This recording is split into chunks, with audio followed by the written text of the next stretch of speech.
Hi everyone, welcome back to our channel. I'm Khabonina from Ubushabami and we are back with another video.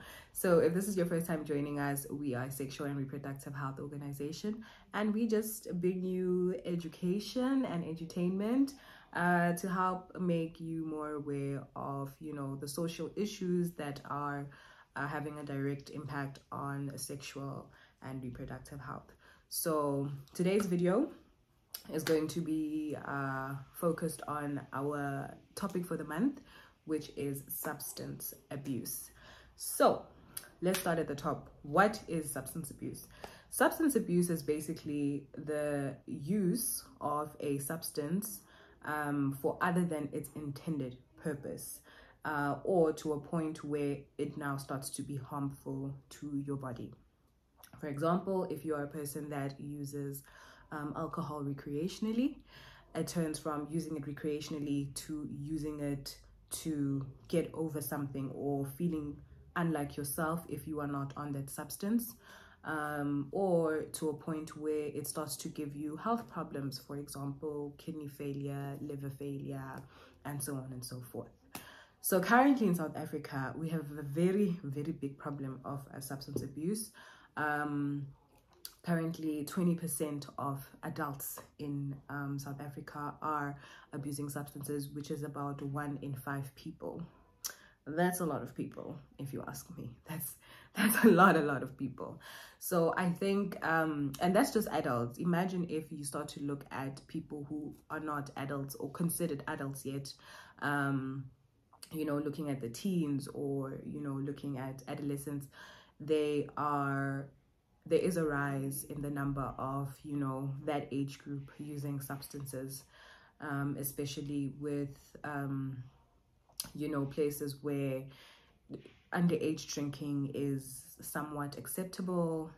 You find places or establishments where they allow, people that actually look like children. They don't check for their IDs to know how old they are, and they accept them into the establishment and they sell them, alcohol. Sometimes it's substances, things you shoot up your nose, or, things that you smoke, and all kinds of crazy things.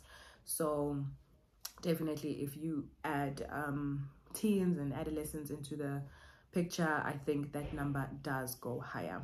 Then another thing is that a lot of people tend to believe that people only abuse substances if, they actually look like it. So like if somebody looks like a junkie, then only it's considered substance abuse. Or if somebody is, walking on the street bent over and can't even move, or somebody's passed out on the side of the road, then that person is considered somebody that abuses a substance. But in actual reality, a lot of people are abusing substances.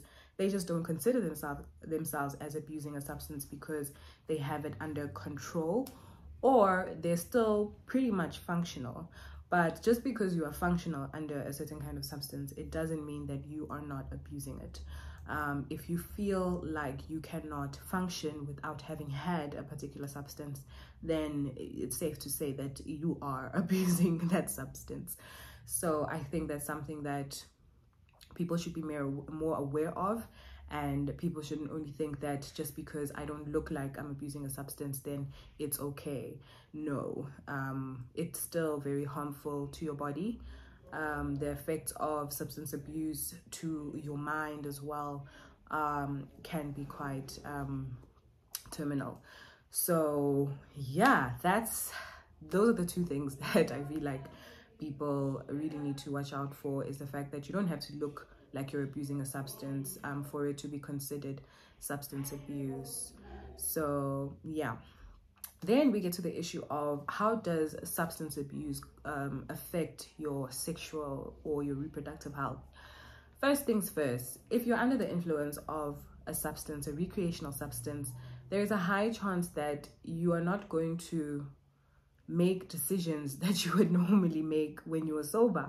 Your inhibitions are lowered. For example, if you take alcohol, anybody who is under the influence of alcohol is going to be much more free, much more inclined to, experiment. It also does act as some kind of like an aphrodisiac. So you'll find yourself in a situation where you're engaging in sexual intercourse or sexual acts with a person that you wouldn't normally do so with.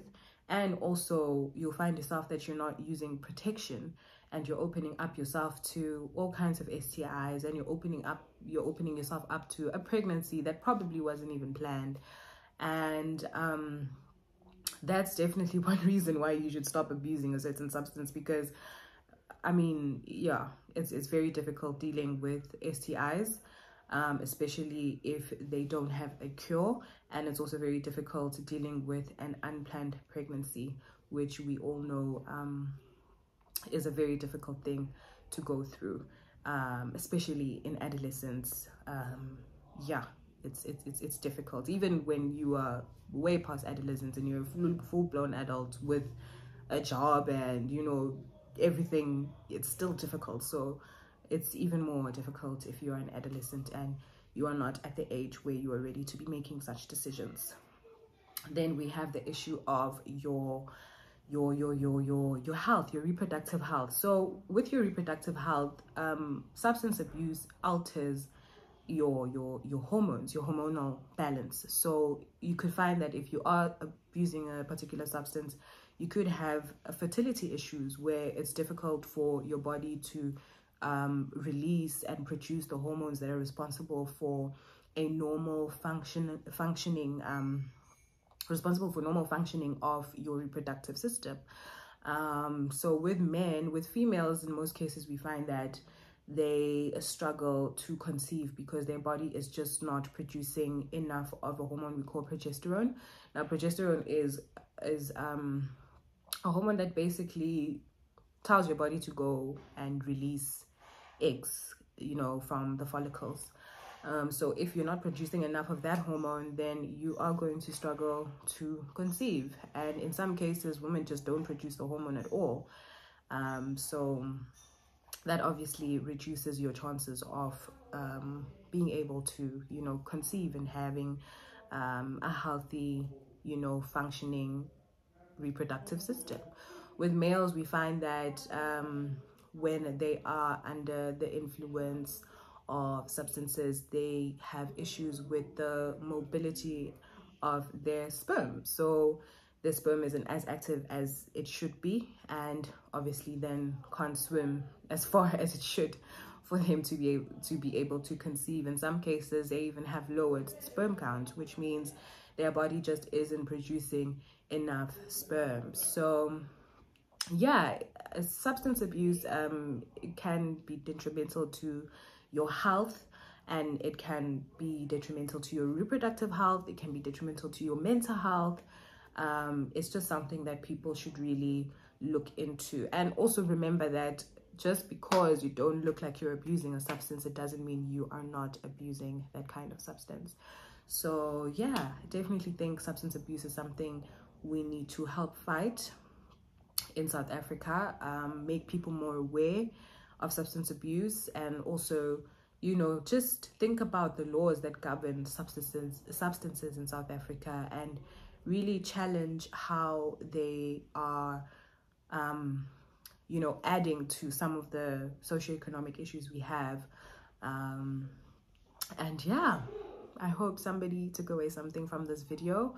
And yeah, let's continue to fight the fight of substance abuse. And remember, just because you don't look like you're abusing substances, it does not mean you aren't abusing that substance.